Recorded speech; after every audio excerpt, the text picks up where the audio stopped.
Hi guys, Delhi in Telugu. ఈ mango name వచ్చి దినాషు అండి. అట్లాగే ఇక్కడ దసేరి ఒకటి దొరుకుతుంది, గోల్డెన్ కేసరి ఒకటి దొరుకుతుంది, లంగడా అని ఏదో ఒక మ్యాంగో వస్తుందండి. అంటే మన బంగిడిపల్లి మామిడి పళ్ళు వచ్చిన రోజులు అవి వస్తాయి, అవి అయిపోయిన తర్వాత ఇంక ఇవే ఉంటాయి.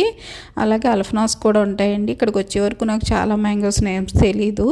ఈ ఫ్రూట్స్ అన్నీ కూడా కొన్ని వెరైటీస్ అయితే నేను కొత్తగానే చూస్తున్నానండి. మీలో ఎంతమందికి తెలుసో నాకు కామెంట్ సెక్షన్లో తెలియజేయండి. అలాగే ఇక్కడ మనకి చెర్రీస్ అవి కూడా బాగా దొరుకుతాయండి. తర్వాత వచ్చి మన పచ్చి బాదం ఉంటుంది కదా, అది కూడా దొరుకుతుంది. అంటే కొంచెం డిఫరెంట్ వెరైటీస్ అన్నీ కూడా ఉంటాయి. ఫ్రూట్స్ వైజ్గా అన్ని వెరైటీస్ ఉంటాయి. ఇది నేను తీసింది వెజిటబుల్ షాప్లోనండి. అంటే వెజిటబుల్ షాప్లో కొన్ని ఐటమ్సే తీసుకొస్తారు, కొంచెమే తీసుకొస్తారు. అలాగా వాళ్ళు లిమిటెడ్ క్వాంటిటీ ఉంటుంది కాబట్టి వాళ్ళకి ఎంత సరిపోతుందో అంతా తీసుకొస్తారు. లిచీస్ అలాగా మనకి బాగానే వస్తున్నాయి.